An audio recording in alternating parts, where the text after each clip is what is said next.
styles and with a whole bunch of different ornamentation as well. And I got a message here in the chat. Is it possible to start the recording while you were explaining things, please? Yes, for sure.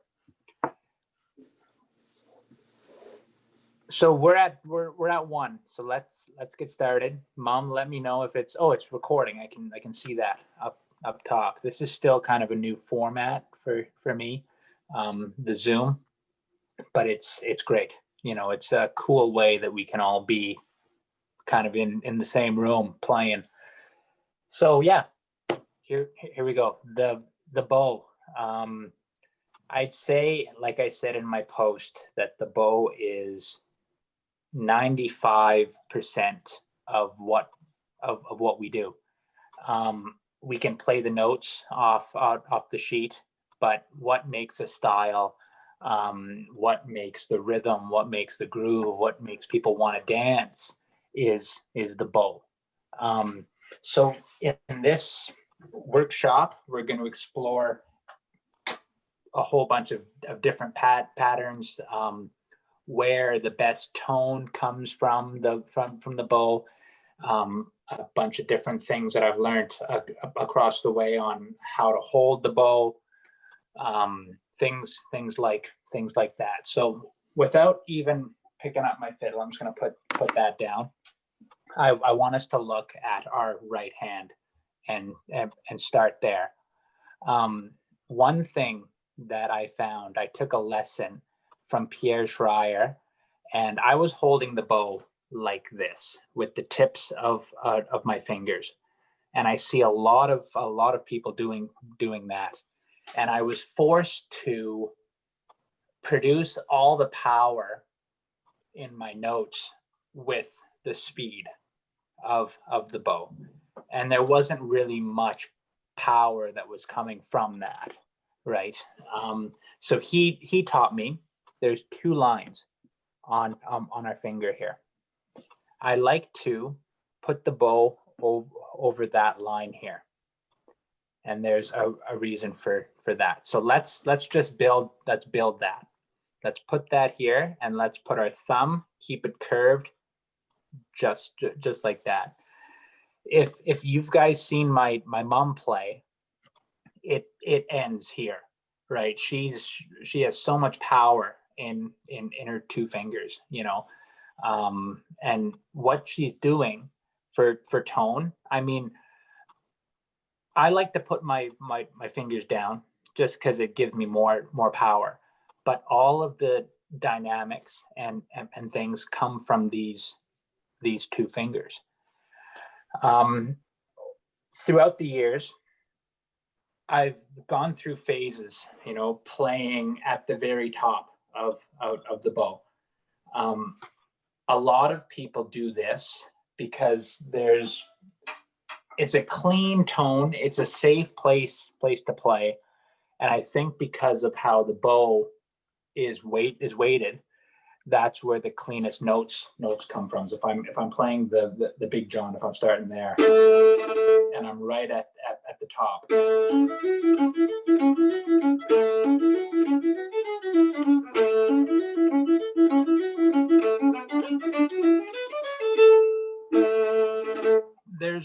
it's clean, it's crisp, but there's a part of the bow that I want us to focus on.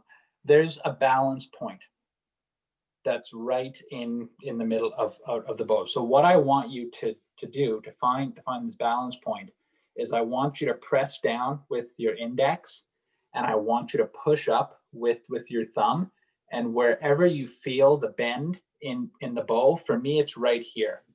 It's kind of to the middle, to the top of the bow. That's where I find that I can play rough if I want. That's where I can play smooth. That's where I can play my waltzes with a lot of volume, is right in here.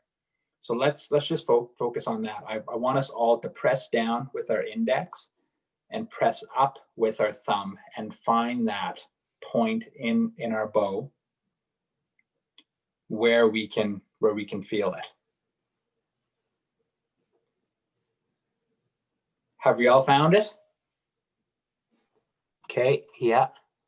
Good, Katie. Good, Shelley. Vivian, I think you're a little bit too high. So I think it should be right in the middle to the upper part, and you'll be able to feel it. So when I'm pushing down, this part of the stick seems to be going up. Alex, can I see your where your thumb and finger? Are you touching? Oh, your thumb is touching your first finger. Yes. Okay, not the third finger, right? The second. No. Yeah. Okay, perfect. No. Thanks.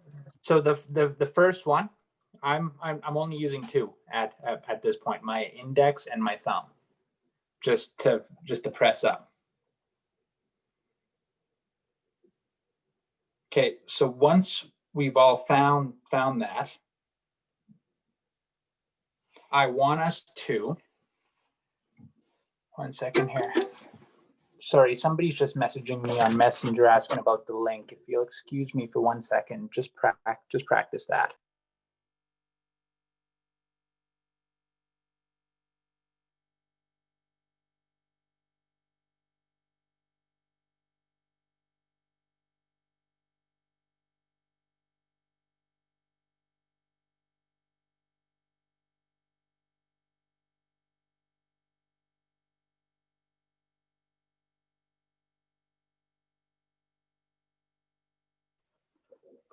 The first couple minutes here, the first 10, 15 I found in this, people are coming in. Somebody just asked if there was a link or if it was just the meeting codes that we have to punch in. So I just explained that to her. So once we found that spot in the bow, I want us to just practice an A scale, just. And stay in that spot as much as you can.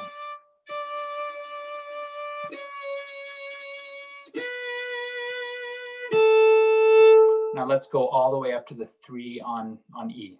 So.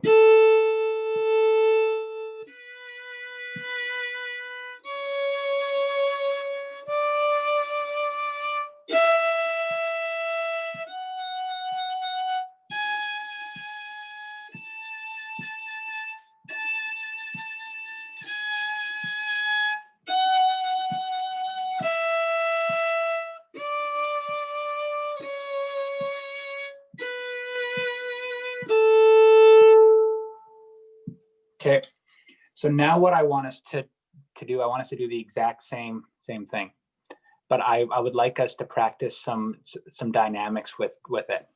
A lot of players, where the volume comes from and the dynamics come from, is pressing that, just like how we did to find that balance point. So we push up and we push down. So how that would sound is.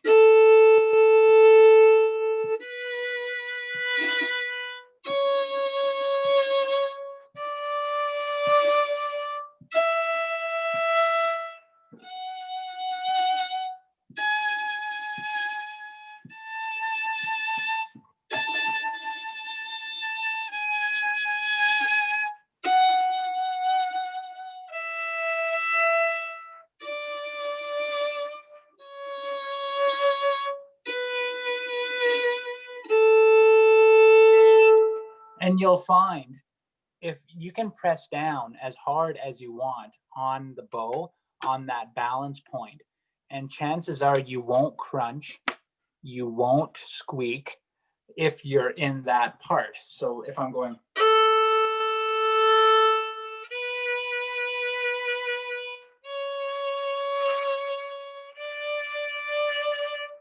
But if I'm up here, I crunch and it sounds bad. It sounds terrible. But you can press pretty much as hard as you want if you're in that balance point. Can we try that with the A scale one more time? And I want you guys to press and push as hard as you possibly can in that balance point. And then we're going to learn how that ties into grabbing the attack for the tunes and stuff. So let's practice the A scale one more time. Then we're going to move on to the Big Johnny. Press. 1. Press. 2. Press. 3. E.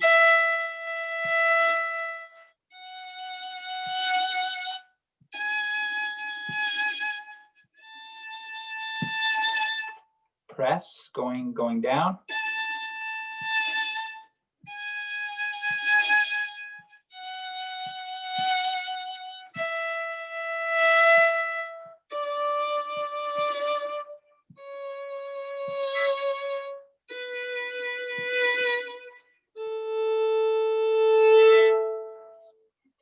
So was anybody crunching in there? Has everybody found the balance point? Are we where we should be with it? If anybody's having any problems with that, speak up before we move on.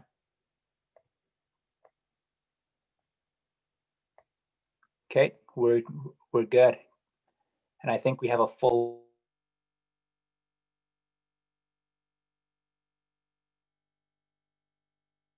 Alex, you're muted. Thank you. Okay, so let's work on the first part of the Big John McNeil. If you haven't learned it, that's fine. But we're just going to practice that concept with the first part.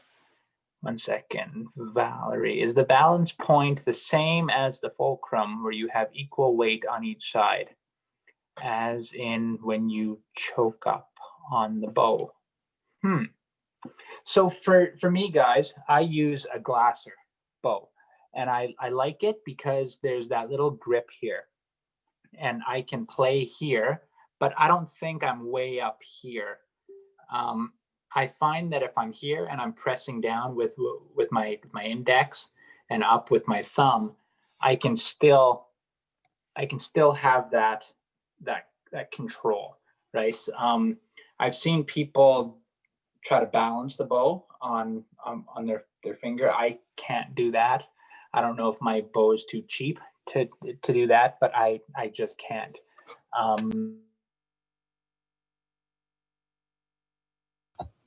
You got muted again, Alex. Thank you, Lucy. No Please problem. let me know. You're going to be in charge of letting me know if I'm muted. You have I'll a let job you- now. Okay. I'll let you know. Perfect. Thank you. I like to, and I've said this in my past workshops, I like to describe this part of the bow is the part of the bow where all is right with the world. We'll be playing a waltz, we'll be playing a reel, we'll be playing a 6/8, and it won't matter how hard we press or how light we press. There'll be no squeak, there'll be no crunch, there'll be no nothing. If we can understand the concept of producing volume with the index and the thumb. So let me play Big John right now. I'm going to play it without the mute on. I'm going to play it aggressively. So I'm going to use that part of the bow, and just know this whole time that I'm playing it, I'm pressing down hard with my finger, and I'm pressing up with my thumb. I'm going for this as aggressively as I possibly can. So, but if I stick to this part of the bow, it should sound controlled. It should give me that tone of going for it, you know, like I want to produce here. So just to give you guys an example, I'm going to make my A chord. I'm going to make sure that I'm in that part of the bow.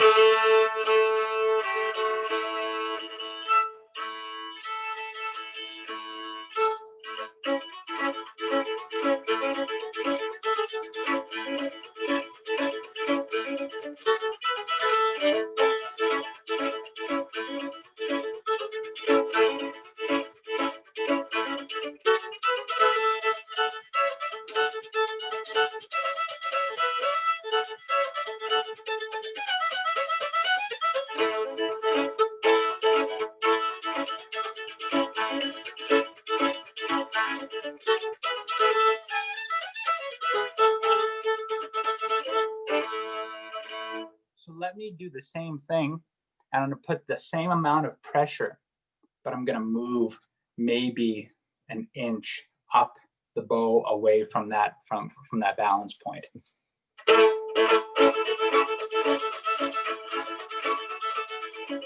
Sounds terrible, sounds bad, right? So I was going for it, and I'm staying here. So can we all try that? Can we all bring the big John McNeil if we know it, just play it with.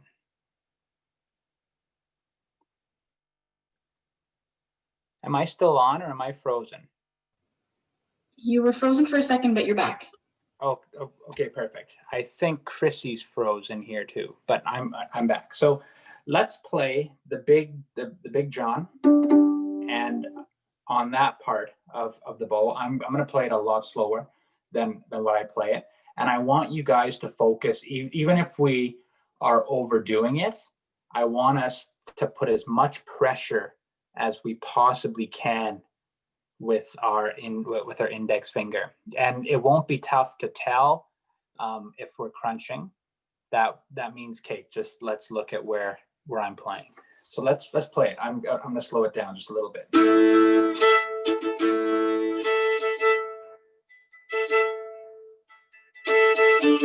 Okay, 2, 3, go.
So how did that go?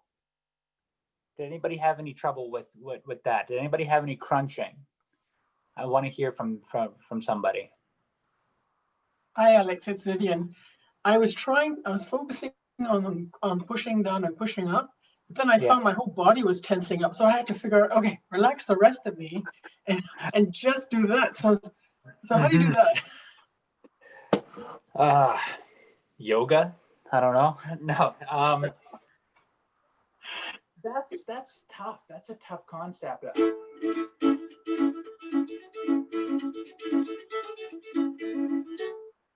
I'll be honest with you. Sometimes when I play, I forget to breathe me, and I'll be halfway through a set, and I'll just be right. I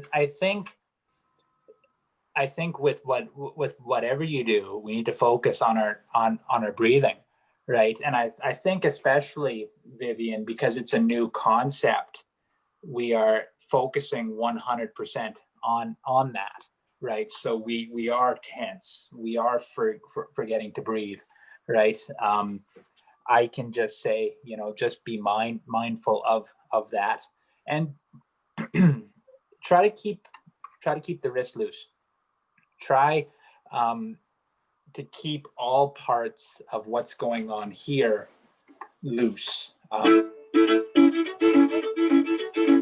Right? Alex, this is Marka. One thing, I have a really bad habit, and I've had a teacher tell me that I drop my elbow, and a lot of the weight and pressure that you can put on the strings comes from letting gravity do the work instead of pushing with the wrist, letting the weight of your arm control that. I think it takes less effort, and I'm constantly working on that. So I drop my elbow, and so I'm having to get the strength from other places than just letting the gravity do the work. And I'll be honest with you, the reason why I chose this piece to start with is because a lot of people bowl like that, right? And when we're playing on these low strings, it's important to have our arm up. Like I'm not way up here, but I'm just up here enough that I can hit that balance point, right? And when we're playing,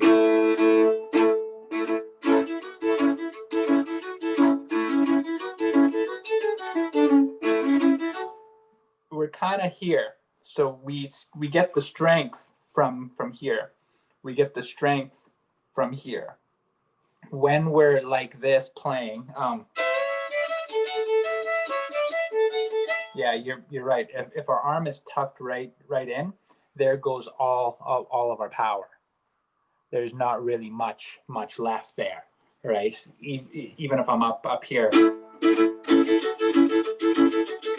I can't play like that. So I think what an exercise that worked for me, and we covered this in the Red River Jig as well. Try playing up against a wall and just planting your arm there.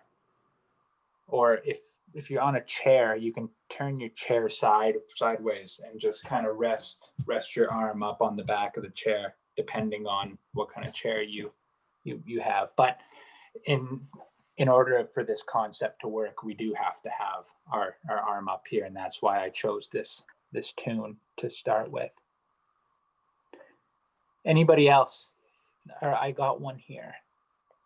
A couple chats here from Chrissy.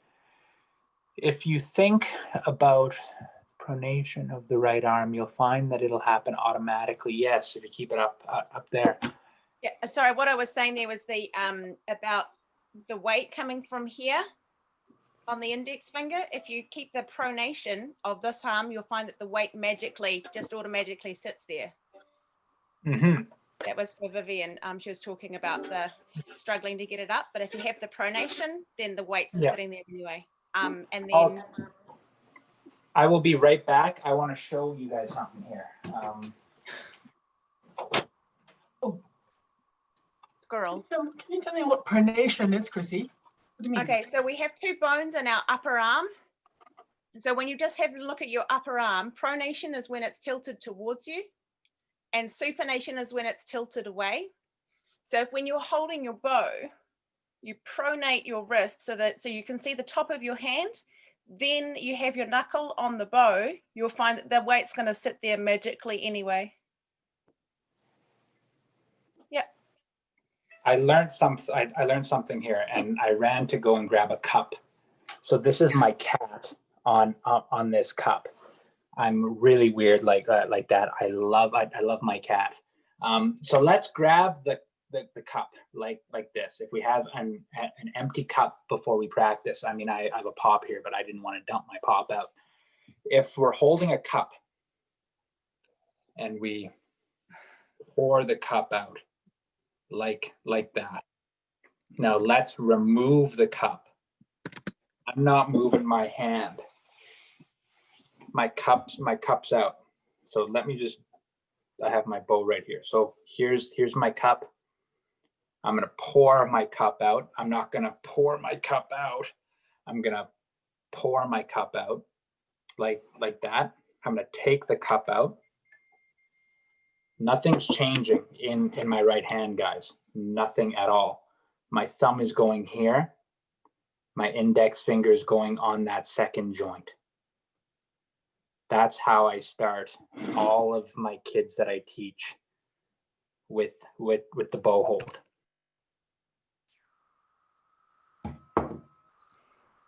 You're muted again, Alex. So it seems like each time I switch screens to just kind of look around, I get muted.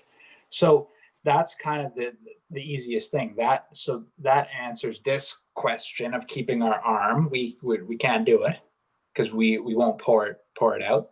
So let's just hold our cup loose, nice and loose, and let's pour it out. Okay, now let's take out the cup. I see Jackie's following here. Let's put our thumb through the bow, and let's put our index finger down and wrap that there, and just let these fall. So that's how we should be, right? Can we all try that, even if it's with an imaginary cup? But keep it loose. And it's funny when I tell my kids to hold a cup, or even if I'm at a fiddle camp and I tell people to hold a cup, they're holding it like that. Is that how you hold the cup? Just hold it how you would. You know, there's no fancy trick. There's just don't hold it like that, but hold it like that. Just how you would. Pour the cup out. Alex, can I say, Alex, it actually hurts my arm. It pulls on muscles I obviously don't use normally. Is that well? okay? Yeah. Good. Is that good? Yes, because we should be using these, right? Well, I obviously am not. I can really feel the pull. And if we're using, like, I stress the wrist lots, saying how important the wrist is, and it is, but at the same time, that's how we develop carpal tunnel, right? So we do need to use the muscles that we can, which will be kind of less painful for us over time, right? Sometimes what may feel comfortable now won't feel comfortable for the future. Does anybody have any questions on that concept before we move on?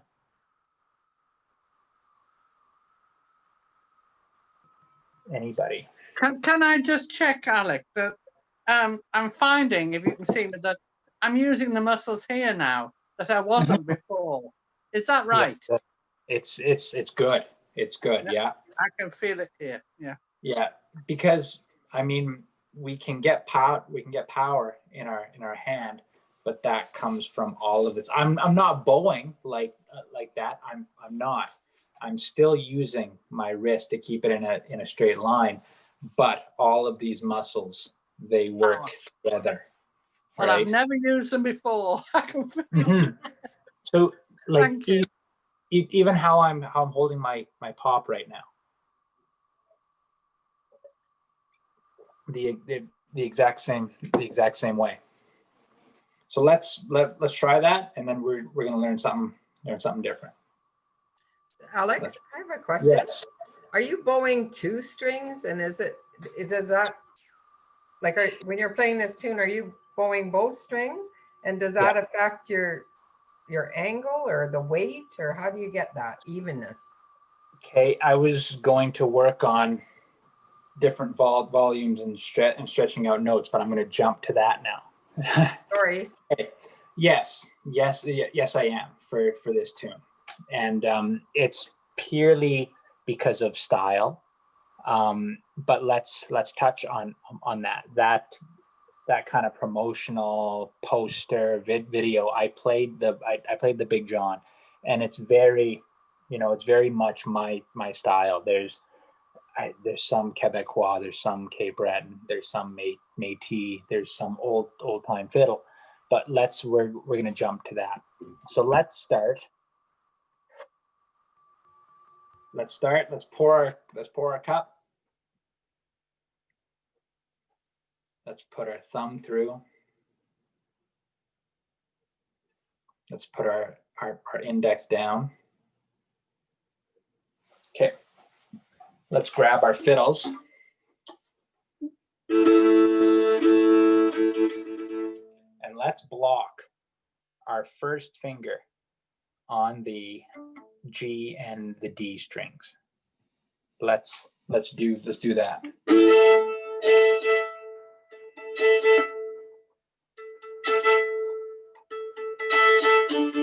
Okay. Let's block that and stay in the balance point.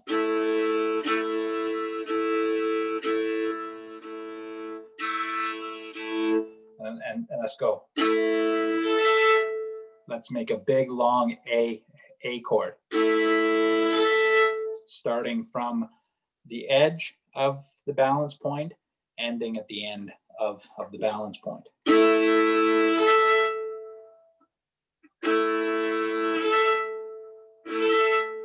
And pushing down when we're doing that as well, pushing down and pushing up with our thumb. So whenever I say pushing down, we can't push down with our index without pushing up with our thumbs as well.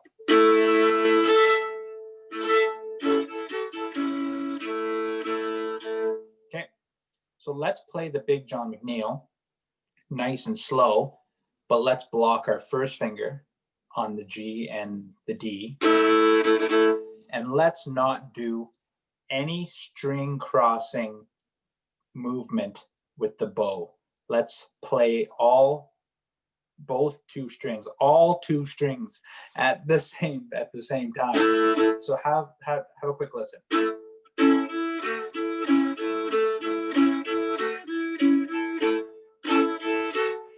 The only time I want you to play a different two strings is when we hit the F sharp. I want you to play that with the open A. That's the only time.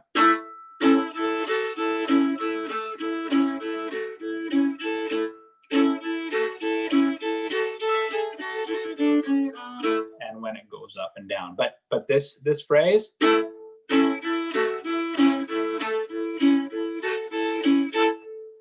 let's try that.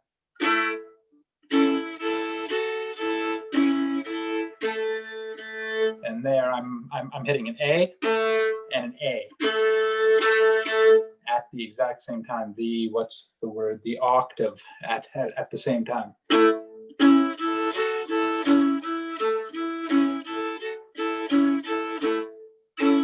Okay.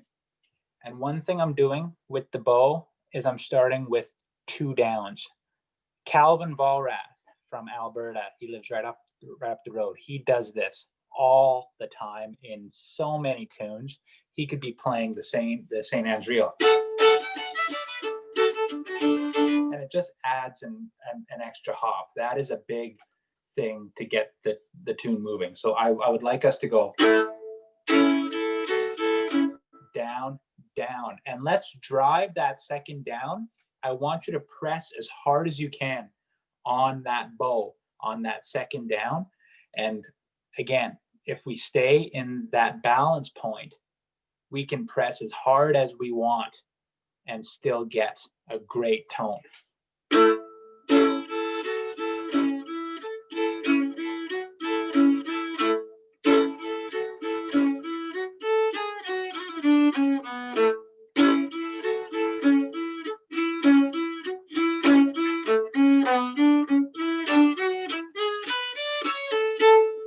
Let's try that again, just the A part.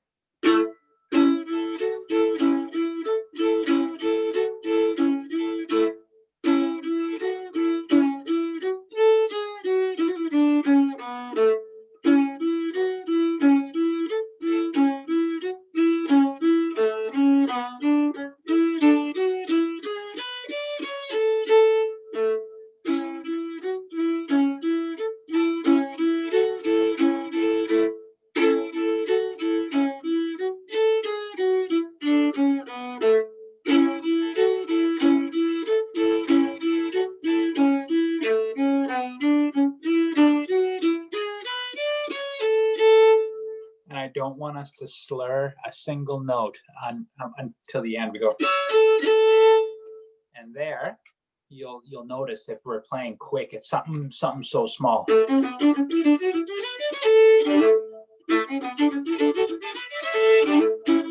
It's kind of,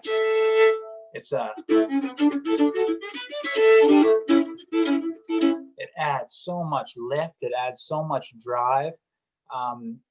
Jackie was talking about Andre Brunet. He does this a lot.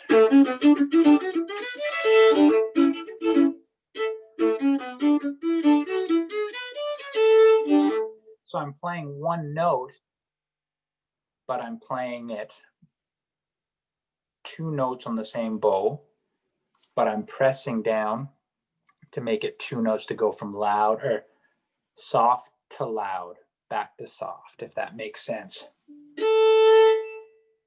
Like that. So like a.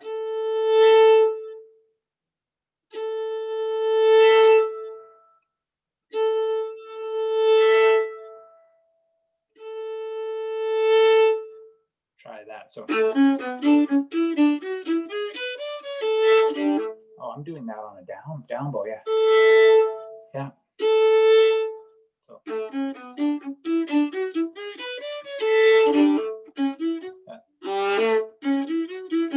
A or open one.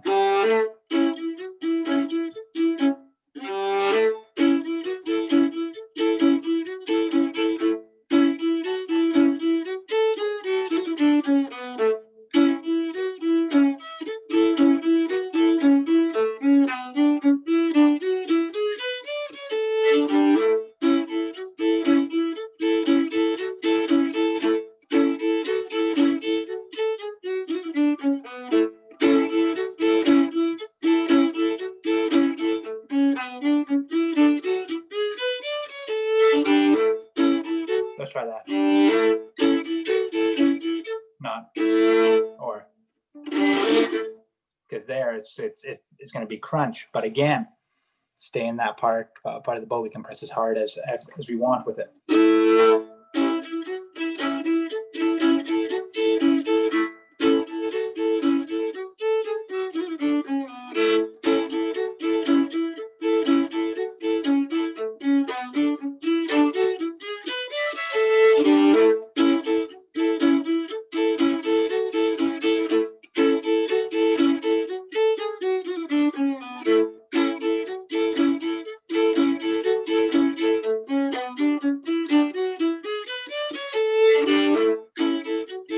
So I'm going. So 1, 2, 1, 2. 1, 2, 1, 2. So it's 4 different things I'm doing there. 1, 2, 3, 4. Does that make sense? 1, 2, 3, 4. 1, 2, 3, 4. 1, 2, 3. And look at my bow. Look at where I'm spending all of that in. It sounds powerful.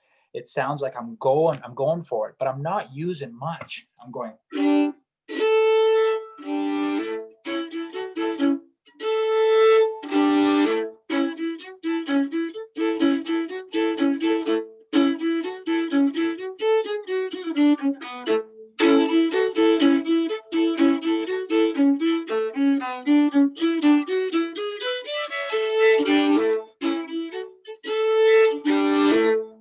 So 1, 2, 3, 4.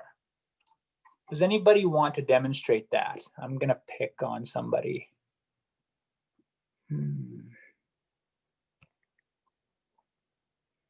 Annie, I would like to pick on you. Can you unmute your mic? This is my best friend Jeremy's new wife. Hello. She's joining us. So can you try for us that 1, 2, 3, 4 move, that 1, 2, 3, 4 thing that we just did, the 1, 2, 3, 4. Yeah. So now when we do that, I want you to do that, but swing it right back into the tune, so we can hear that power.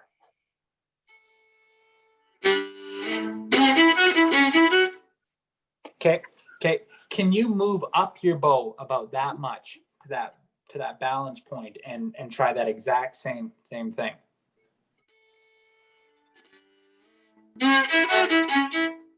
There it is. There it is. Good. Thank you.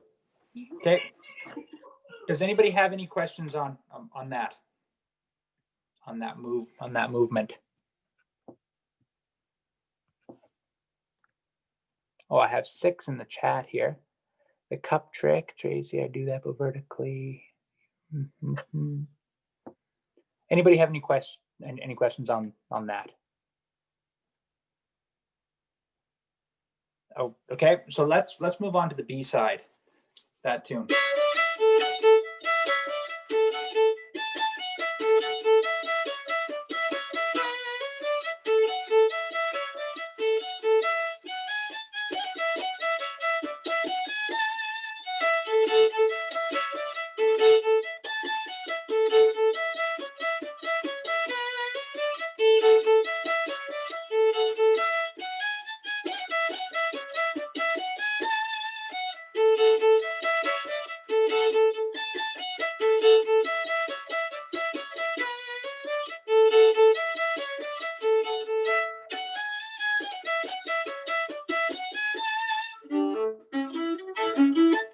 So one thing that I kind of found out that I wanted to mimic was when I went to Ontario, and they used to have these fiddle contests, and they used to have them in these big hockey rinks. And when these players would hit certain notes in their jigs or in their reels, there was something that happened in the hockey rink where it would echo, and it would just be so full. And you'll see that a lot when I play. If you've heard, I'm trying to think of who everybody may have heard. Mark Sullivan, if you guys have heard him play, he does a lot of this, and it's where we're dragging out a note for as long as we can. And there's something that is so pure with that note. Just one sec. Something that's so pure with that note, and we can transfer that to our waltzes. But I find in this concept in the quick tunes, they often get lost, and I would like to focus on that. So if I'm playing this,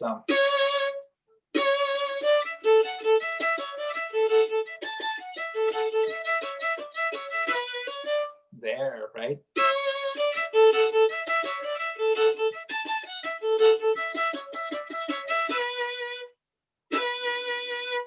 I want us to press as hard as we can at the beginning of that B note, and I want us to let pressure off at the end of the note. So excuse me, Alex.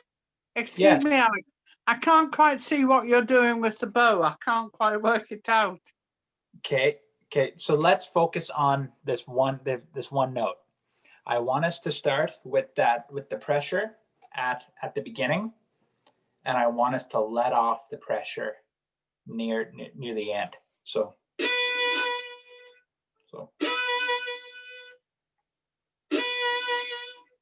let's play a couple notes before it. Let's try that.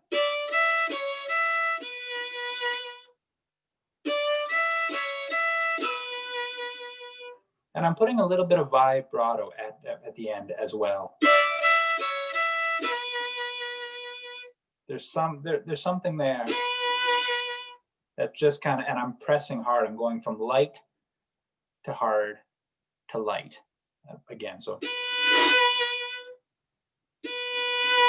and there's something so satisfying about that. So I'm going.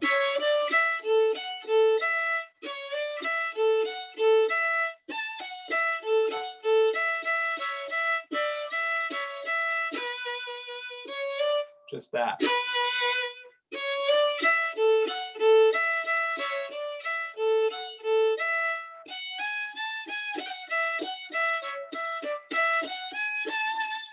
And there, the end. Let's go soft, loud, soft. So.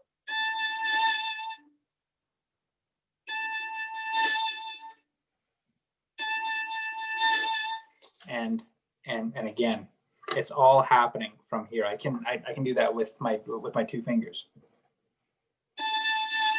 It's tougher to get the bow. I find that this is where the power is.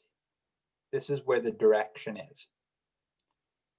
So these 3 fingers keep the bow straight for me. So.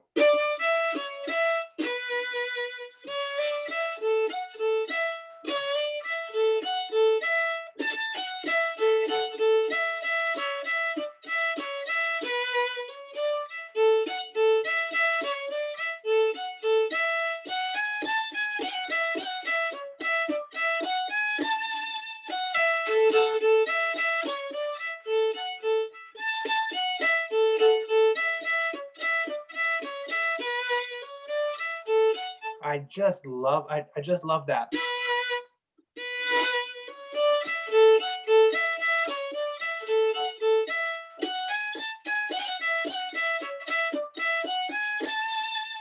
Right? Just work on stretching those notes out. So if we're playing it quick, you can hardly even notice it, but you do. You know, it's something so small that had to be broken down for me. So.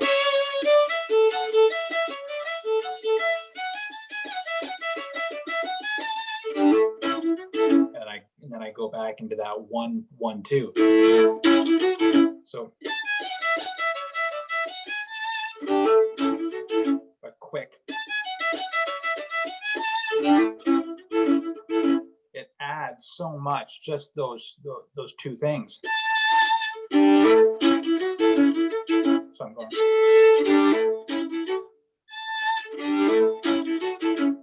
So, and we can do that in whatever tune. Like if we pick Whiskey Before Breakfast. And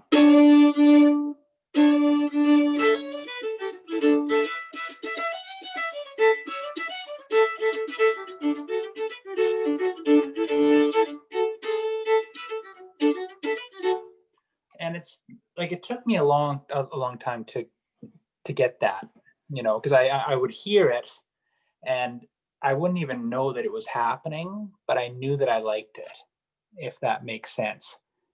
It's something so subtle, but that makes such a big difference. So let's try the second part. I want us to play all separate bows except for here.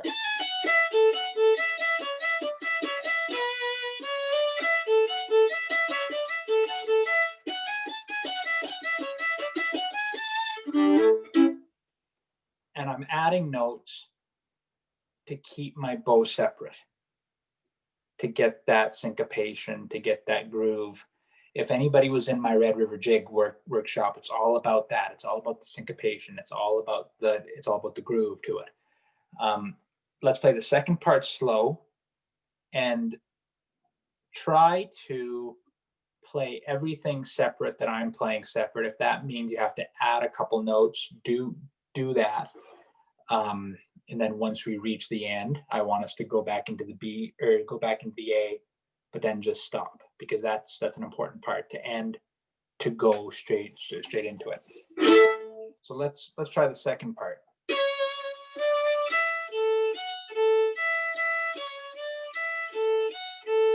Slower.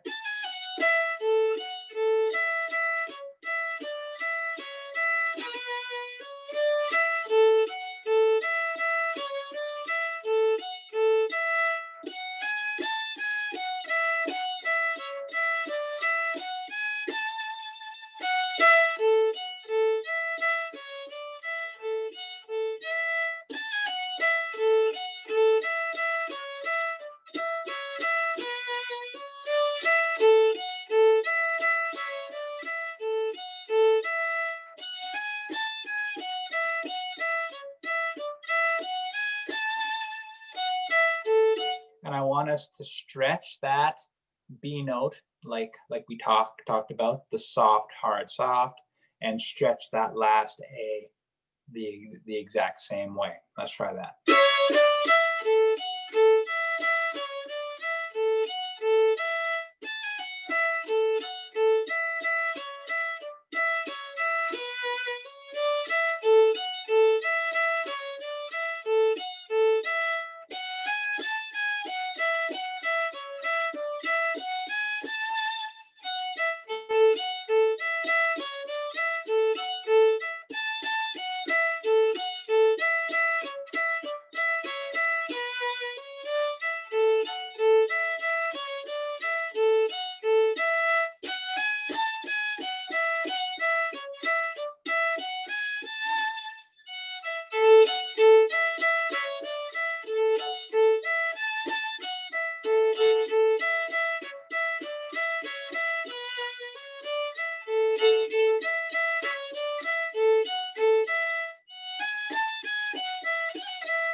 Here we go.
Okay.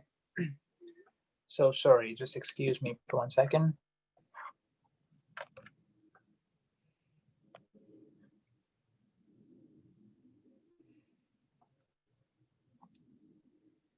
Somebody just got booted from the Skype. I don't know why, but she's gonna keep trying to come in. So I have a question that maybe this can start some discussion. I don't know where everybody's from, but here we have square dance. We have there's Ottawa Valley step dancing. There's contra dancing, not far from me. What style, if I haven't mentioned any of that, what other dance styles am I missing that have fiddle to them? I have jigging, okay, the Irish dance style. So we have the Irish step dance. We have the Scottish step dance. Yes, we have the square dance. We have all that. So what do you think? I've played for a lot of Scottish country dance too. The polka too. The clogging, yeah, the contra. Okay, not the foxtrots. Not that we're going to focus on what we can do to the big Johnny. So, what do you think the dancers are doing when we're doing this?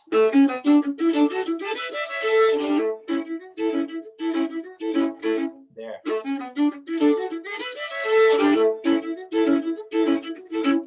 What do you think the dancers are doing? I want somebody to answer that.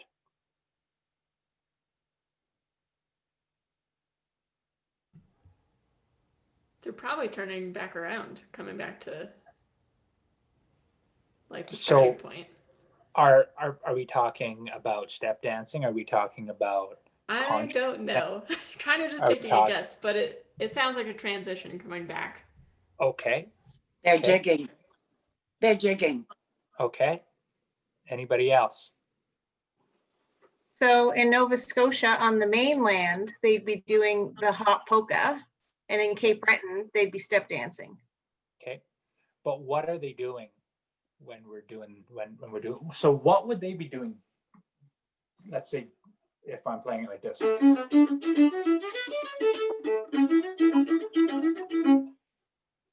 What They'd would be they be moving doing? from one foot to another.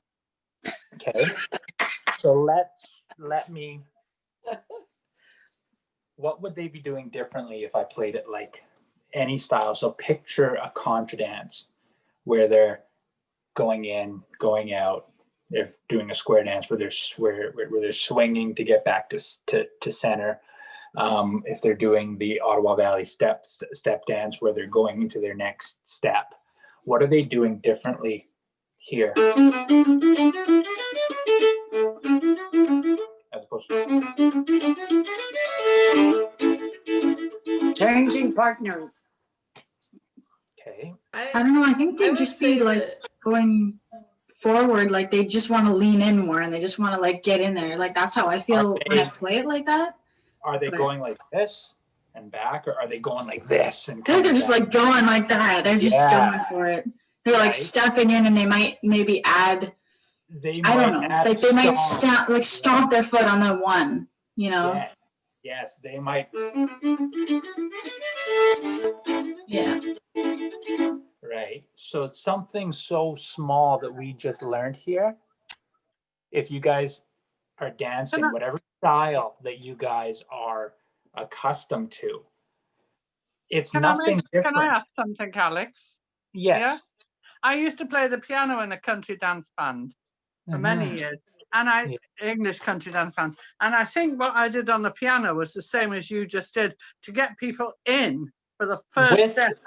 I'd go, With your left hand, I can hear exactly what I would you're go ba-dum talking- on the piano Yeah, from the yeah. semitone, sort of like that, or in A it would be.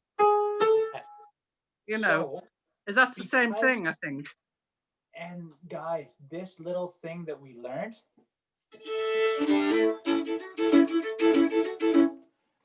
if we think of it like this, it may not seem like much, but if we can get somebody from going to, and we can get the whole crowd doing that, the whole dance hall, we've made a difference in people's lives doing that. Doing that the right way will get the hairs on your arm when you're in the contra line, or you're in the square dance, or you're doing the Ottawa Valley step. If they're doing that, they finish it, they go for an extra hard go, right?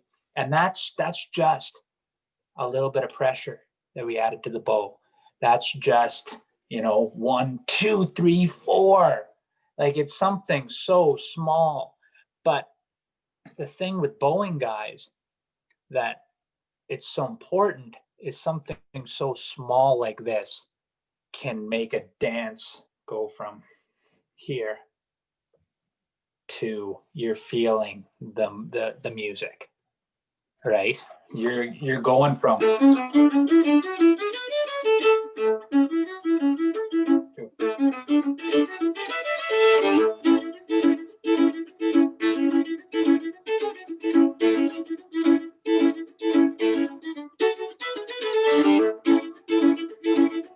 and if I'm in a square, like, that step in a square where we're all going element left,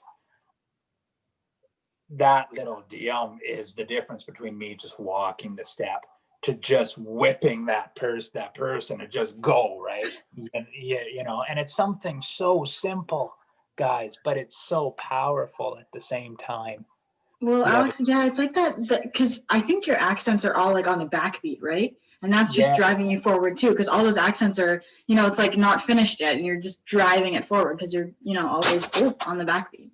Yeah, and it doesn't matter if I'm in a fiddle contest. It doesn't matter if I'm playing a dance. It doesn't matter if I'm playing in a kitchen with Tim. I'm playing like that, and you can play. It's not necessarily the ghost notes that are making it all. Like I'm hearing that. Let me see the chat here one more time here. Getting ready to start again. Yeah, it's like we can play the ghost notes, we can play the groove, but it won't make us want to go so much as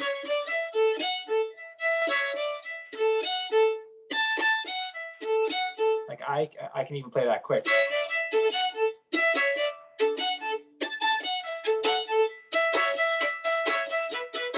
That would make the dance hall go, what the hell are you doing?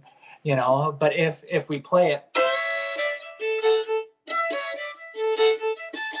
and up the speed with a little bounce there. Try to bounce the bow again in that balance point. You won't squeak, you won't crunch. Just try it there.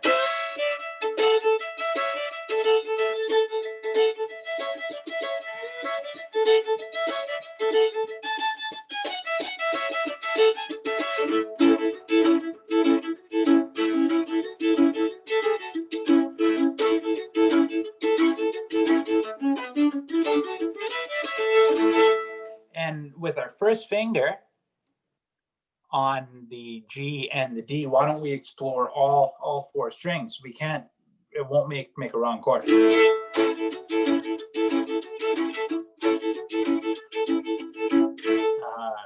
Except you'll mess up the notes like I did if.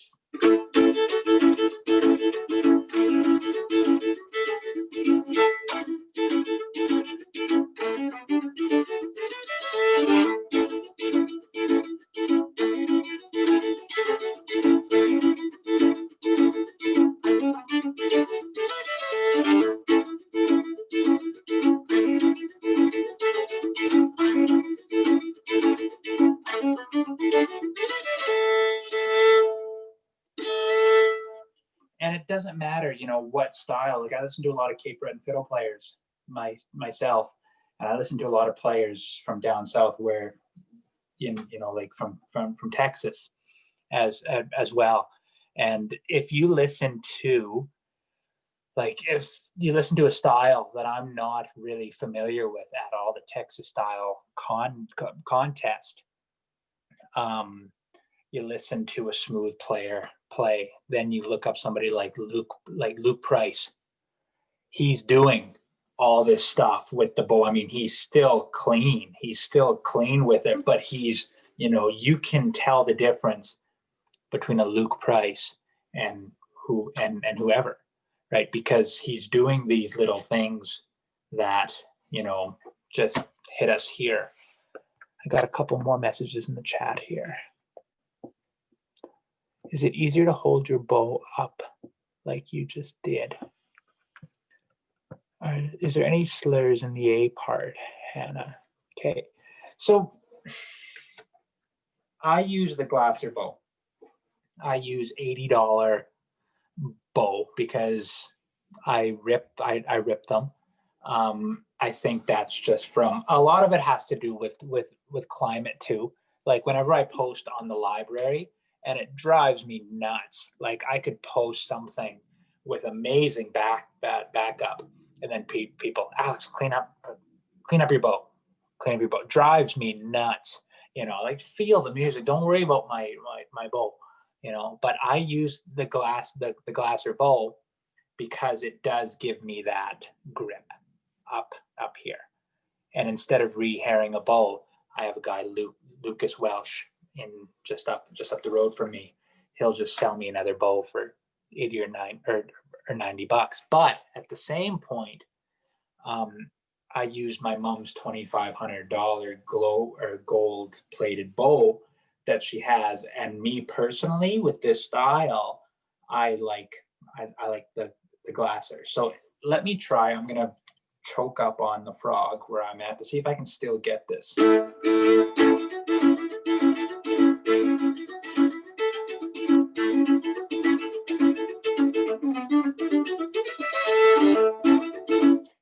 I still can. It'll just take a little bit of practice. I like up here just half an inch, because it does make the difference. But you can do it here as long as you're over that index. So now, Hannah,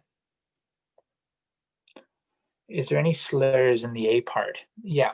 So when I'm starting, I'm keeping it separate. I'm doing the 2 downs, like we start like to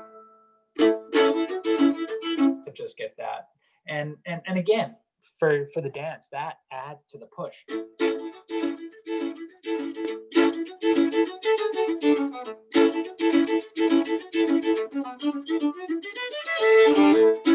So down, down, up, up. That's the one slur that I'm really doing.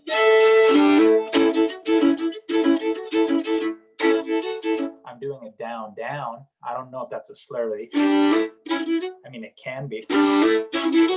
But to me, that if I'm doing that on a down, like the first part of the down, down, up, up, if I'm doing the first part on if I'm doing it backwards, to me, it messes up my bowing for the entire part. But if I'm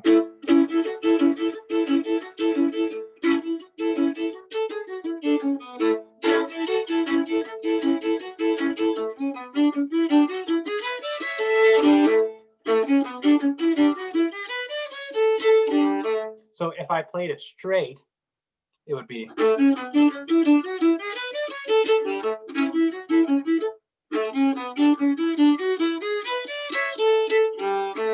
I'm going. So.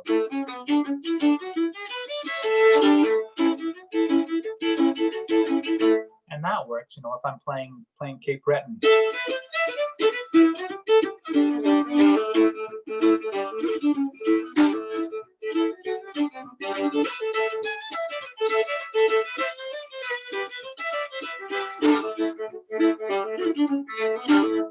I listen to a lot of Ashley McIsaac. Yes. Could I ask how long you're holding the double stopping down for?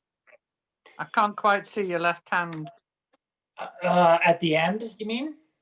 At the beginning, in the A music.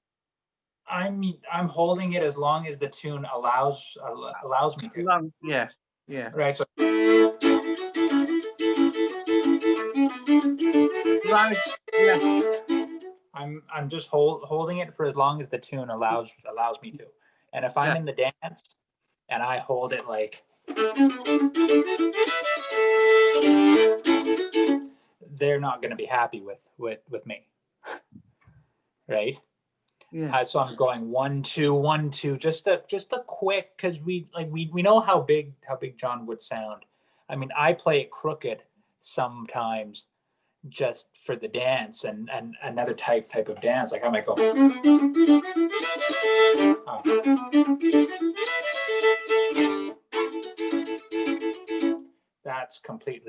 That's a different thing entirely. But I only play it like that really for a certain square dance group if they ask for it, because that's a very Métis native thing, something else thing that we've seen, but it's just to answer your question, I guess it's just for as long as the tune will allow for. Does anybody else have any questions on anything that we've covered so far? We've covered lots, and I mean, I want us to touch on waltzes just a little bit. We can get this same tone and emotion just by using this much bow.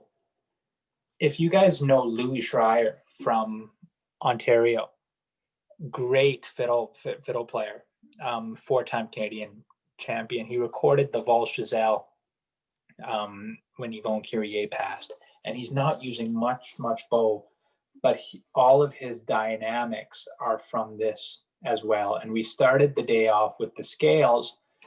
Do we all play the Black Velvet Waltz, guys? Do we play that piece? Do we all play? Give me a waltz. Give me something that we all do. The Westphalia. Do we know that? Okay. So let me play the Westphalia. I'm going to play it with as much dynamics as I can using this part of the bow.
So going back to the scale, we can get so much controlled dynamic emotion in our waltzes. We're just doing this, doing the scale.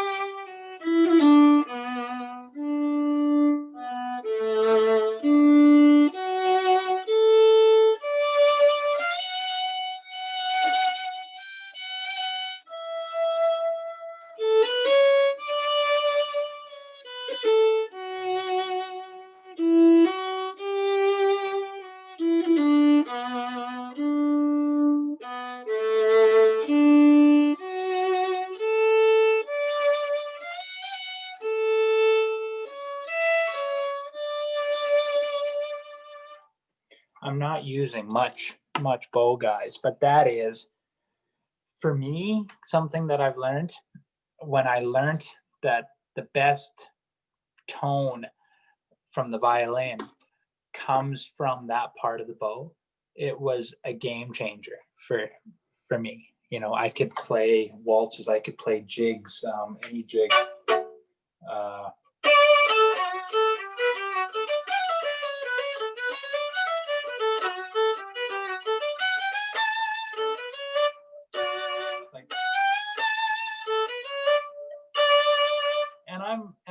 I'm lifting up, and an illusion or a misconception. I'm not coming down here. I'm coming back down here at the beginning of that point. And when it looks like I'm really going for it in the Big John, I'm really not leaving this part of the bow.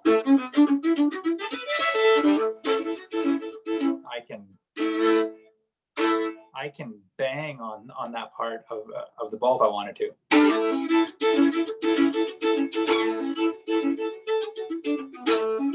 And depending on what you're going for or what your style is, you can attack that using that part of the bow, but still have so much control over what's going on. So does anybody have any questions on that, on how to apply that? We're at 2:17. I'm probably going to let you guys go a little bit. Are you heavy rosin? No, I'm not. but I'm not light rosin either. I rosin my bow a bit once I can start to feel it slipping. One thing that's very important is the tightness of the bow. This is tough to do if you don't have the exact tightness. You should see the curve in the bow. My bow isn't that tight. Like I'm pretty much like, I'm gonna loosen it right off here. You can see it. You can see how the bow is. It's loose. There's gonna be no tone there. I'm at about right there. As soon as it starts to tighten, I'm at about there, because that's where it feels the best.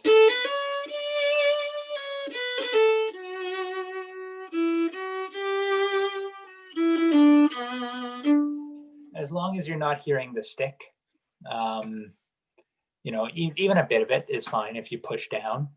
But that's where I have my bow. I find that every concept that we've covered this afternoon won't work if we have a really tight bow. I find if my bow is really tight, I lose all control. And yeah, that's just me. So does anybody else have any questions? This is going to be recorded for those that missed. So just shoot me a note on Facebook if you'd like a copy of this workshop. Just let me see. Alex. Yes. It's Vivian. You know, when you lift your bow, notice if you're lifting the bow to come down to emphasize, are you lifting forward or are you lifting up, down? Like, are you going? Because you know, if I lift up and then down, it sort of lands with a scratch. But are you lifting forward and smooth like a plane landing kind of thing?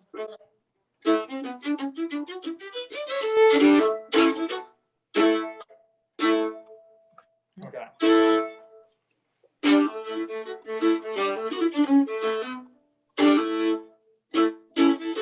So 2 inches above, maybe you're lifting 2 inches? Yeah. And I don't have to lift up much to have an aggressive tone with it.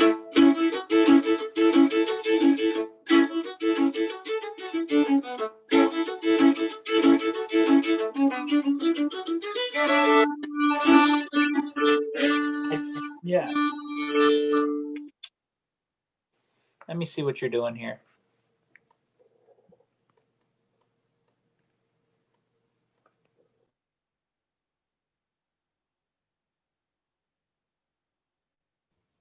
You're muted, Alex.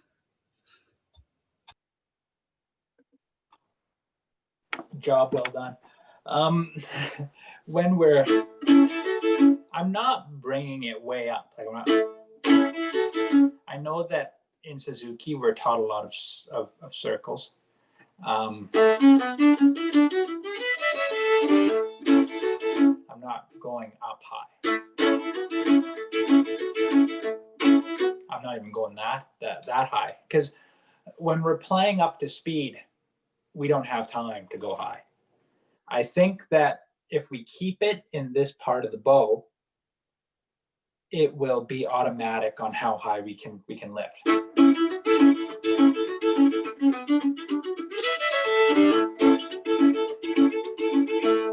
Right? Does that make sense? Yeah, so you're lifting with your wrist as opposed to your arm, right? You're not lifting your arm, you're lifting your... Yeah, no, I am not. I'm going... Maybe a bit of my forearm.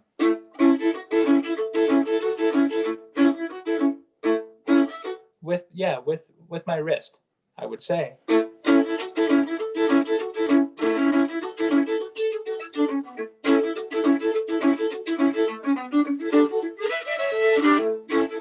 Yeah. Just a quick wrist. I think that's it. Can I ask a question, Alex? Mm-hmm. Well, when you play the Shokan Farewell, I don't know how you say it in Canada. Da da da da da da da da, that one. Yeah. And lots other tunes like it that have an anacrusis with like 3 notes in. How do you bow that? I like to, and then come every time to kind of start. how I explain to people, every time my foot touches the ground, I would like to be on a down bow.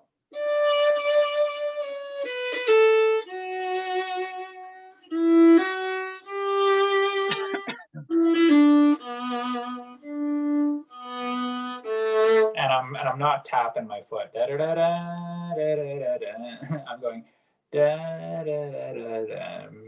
Just so every time to just start, every time my foot hits the ground, I would like to be on a down bow. People might not agree with that, but that's a good starting point, I think, to have nice controlled bowing. That's a good starting point. So does anybody else have a question on anything that we've covered? Just a question, maybe. Oh, sorry. Yeah. No, Alex, just on your left hand, for instance, are you how far to the right is your elbow? Are you straight up? Are your hand twisted? You know, we might as well look at your left arm. I'm about. See, now with my left hand, I hold the fiddle wrong. I've tried to fix it and I can't, and I have a lot of pain in here sometimes that I have to go and have a massage to have it rubbed out. I've tried to hold my fiddle like that, like so many people do, where there's that little gap here. I just can't do it. I'm having to hold like that. My wrist is still out. I'm not doing the pancake wrist, but I'm at about there with my thumb, and my fingers are long too. Like they're really long, right? So when I'm holding my thumb like this, I'm finding that it's touching the G, which messes me up. But that's just something I wouldn't take notes on anything that I do with my left hand. I would just, play however your teacher tells you how to play. One question that I do have is I'm trying to do one of these a month. You know, with COVID, things have slowed down. I really appreciate the support and you guys signing up for these. What would be a topic? Because I don't want to do a Zoom lesson and just teach a tune, because you guys can learn tunes on your own. But I like to do something that, you know, you guys have seen in my playing. Okay. And so ghost notes, groove, backbeat, ghost note. Yeah. Accenting. Okay. For sure. Would you guys benefit? I was talking to my mom, Patti, about this. Her and I play very, very differently. We view things differently. She's listened to a lot of Graham Townsend, you know, where I've listened to a lot of Ashley McIsaac, right? Would you guys benefit from a question and answer Zoom with Patti and I? And if you ask about ghost notes, Patti could give you her view on ghost notes. I could give you my view on ghost notes. Would that be something that you guys are interested in, or would you rather, let's say, me talk about ghost notes for an hour, right? The forum, as long as I can demonstrate. Think about that, guys. Think about what might interest you. And I like doing these Zoom things, because doing these is cheaper than a one-on-one with me for 60 minutes, but we can have more people. So you guys win, I win, helping everybody, right? And it's great because we can have different questions. And it really keeps the class moving. I've really loved these. Alex, it's Vivian. I would love to have a session with you and your mother and have demonstrations, but also a chance for us to play. So it's not just about listening and looking, but demonstrate, we copy, we play along, and to both styles. I think that's a great idea. Yeah, and I think it's important if we're doing this, and we can do this at any time in this workshop where anybody can play. And I think it's important that we cap it at 30, 35 tops, right? So we can all keep the conversation going, right? Like I want everybody to feel comfortable to weigh in. And one more thing. So I'm thinking that the forum is a good idea. We're going to start promoting that, maybe for December. I think that would be fun if the lesson just doesn't end with Mom and I screaming at each other. I think it could end well. Her and I musically, we have a great relationship, Mom and I. But when we play a gig together and things like monitor mixes or something, because we're so similar and we're both only children, and when it comes to music, that's when we sometimes escalate our voices just a bit. But I think this will be fun. I think this will be good. One more thing, I am taking on, for December into the new year, whenever you would like, I'm taking on 3 more private students to teach for an hour once a week. I don't teach beginners, and I teach people that practice, that will demonstrate the tunes or the concepts the next week after we learn them. So if you guys would like to spend a month once a week with me, send me a note. I'm doing that for the next couple months, taking 2 or 3 lessons on. I teach 2 girls from Winnipeg right now, and that's it. Just because I don't really teach beginners. But yeah, if you would like to develop your style and to practice that, I'm also doing weekly private lessons as well on a month by month basis. So thanks, guys.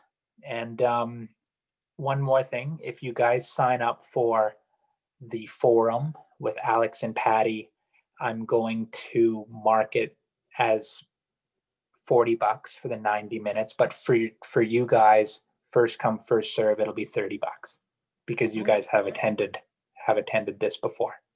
So yep. So thanks so much, guys. And thank you, Alex. This. It's been wonderful. Yep. How much would your private lessons be? 60 for the hour. 60. That's Canadian dollars, isn't it? 60 Canadian dollars for the hour, for the hour, 40 for the half. And are you doing this again next month? We are doing something along these lines next month. That forum is what I'm thinking. I'm trying to do a different topic each month, via Zoom. Because how will I know? How will I know? Because I just found you by chance. Okay, just follow me on Facebook. That's where I do most of my marketing. Right. I share things to different groups.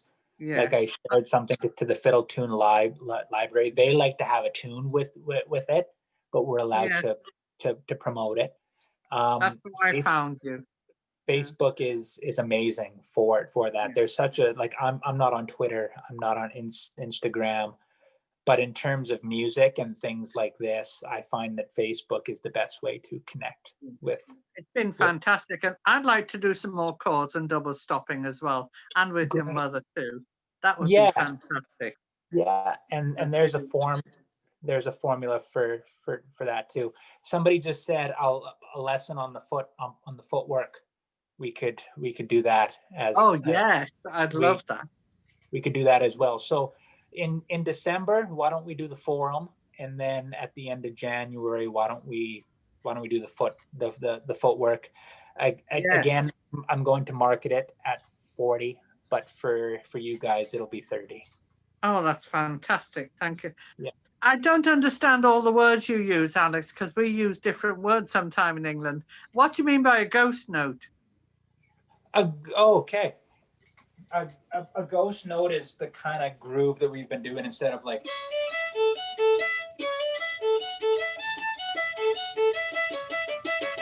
I might go. A note that's there, but it's not there. Yeah, yeah, yeah. It's We don't have a word. It's like a ghost. I think that's the best Thank that I you. can describe it, right? And That's great. Now I understand by listening to what you're doing. That's been fantastic. Thank you so much. I'll be yes. there in December Okay. and January, I hope. Perfect. And I really appreciate you guys jumping on this right away. It does help me keep things or organized. I just organized an online talent show. And I saw that, yeah. when I say that the registration ends on Sunday at 8, I don't mean sign up Sunday at 7:30 like 80 people did, right? So I really appreciate, even though it's, you know, for further away, you guys sign up. I know it's tough to commit, but it really does help me out. So I want to thank you guys for that. Thank you so Thank much. you. And Thank you. watch my Facebook for the forum, and it will be the same kind of deal once you pay you're registered.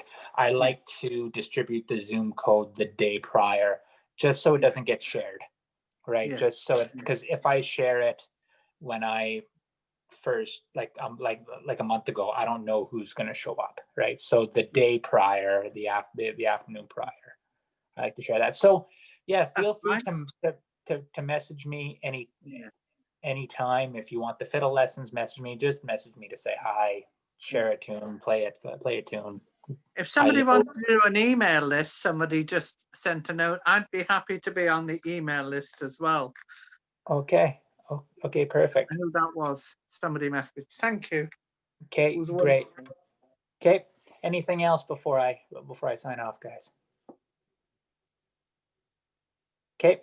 Send me a note anytime, and we'll keep in touch. Thanks so much again, guys. Thank you. Thank you. Alex, thank you. Thank you so much. It was fabulous. Thank you.